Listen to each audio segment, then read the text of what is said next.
کے بارے میں دیکھیے، ارشد شریف کا سب سے بڑا اس کی صحافت سے، اس کی باتوں سے اتفاق اور اختلاف کیا جا سکتا ہے، اور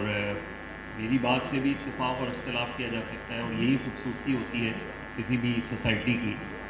کہ ایگری ٹو ڈس ایگری۔ جو ارشد شریف کا مرڈر ہوا، اس میں جو 2 ممبروں کی انویسٹیگیشن ٹیم بنائی گئی سب سے پہلے، اس کی فائنڈنگز جو تھی وہ انہوں نے جو رپورٹ سبمٹ کی، اس کے بعد وہ دونوں افسر اس کے بعد سے معطل ہیں، اور اس میں سب سے اہم پہلو یہ کہ وہ شاید پہلا واقعہ ہے جس میں ایک جرنلسٹ کو ملک سے باہر مارا گیا۔ پہلے اس کو، اور یہ میں وہ بات کہہ رہا ہوں جو رپورٹ میں لکھی ہوئی ہے، وہ یہاں سے گیا کیسے ملک سے باہر، اس کے بارے میں بھی اس میں تفصیل سے لکھا ہوا ہے کہ یہاں رہنا اس کے لیے مشکل کر دیا گیا تھا۔ وہ دبئی گیا، دبئی میں اس کا اسٹے مشکل ہو گیا، وہاں وہ ٹھہر نہیں سکتا تھا۔ پھر اس کو کینیا میں، نیروبی میں ایک ایسی جگہ بھیجا گیا جہاں فری لانس کلرز بہت ہوتے ہیں اس میں، اور اس پوری فائنڈنگز میں یہ لکھا ہوا ہے۔ اور جو دونوں افسر تھے وہ سرکاری افسرات تھے جنہوں نے انویسٹیگیشن کی، ایک ڈی جی آئی بی تھا اور ایک ایف آئی اے کا افسر تھا اس میں، اور ان کی فائنڈنگز یہی تھی کہ یہ جو ہے یہ اس کی جرنلزم کی وجہ سے اس کی جو ہے وہ موت واقع ہوئی ہے، اس کو مرڈر کیا گیا ہے، اور انہوں نے یہ ثابت کیا تھا کہ باقی جو تھیوری دی جا رہی ہے وہ تھیوری درست نہیں ہے۔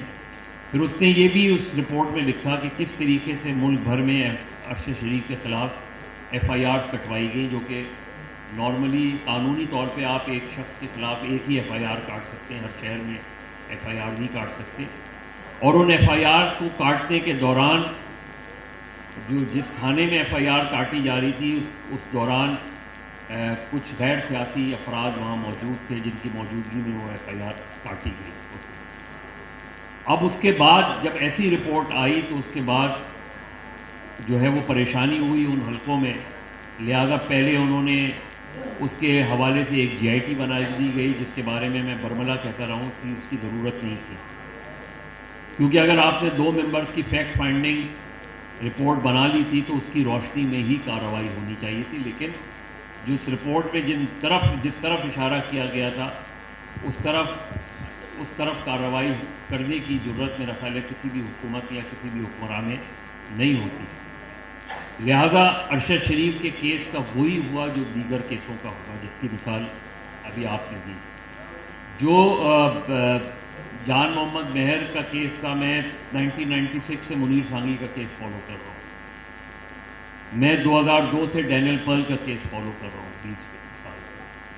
منیر سانگھی کے کیس میں اس کی بیوہ کو لاڑکانہ چھوڑنا پڑ گیا تھا ایک وقت میں، اور ایک وقت ایسا بھی آیا تھا کہ وہ سپریم کورٹ کی کراچی رجسٹری کے سامنے اپنی ساری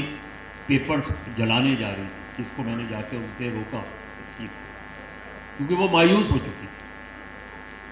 اور اس میں بااثر لوگ، جس طرح باقی دیگر کیسز میں بااثر لوگ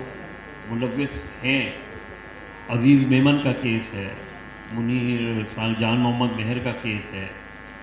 اور بے شمار کیسز ہیں۔ تو ہمارے یہاں جو، اور دنیا میں پاکستان کے حوالے سے یہ بات کی جاتی ہے کہ یہاں صحافیوں کے قتل کے کیسز منطقی انجام تک نہیں پہنچتے۔ ولی خان بابر کا کیس ہے، اس میں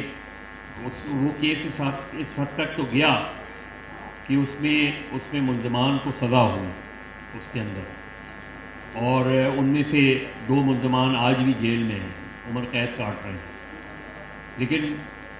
جان محمد مہر کے کیس میں ہم نے بڑی اسٹرگل بھی کی، بڑی لڑائی بھی لڑی اس میں، اس کے نتیجے میں کچھ لوگ تو پکڑے گئے لیکن مین سسپیکٹ نہیں پکڑا گیا،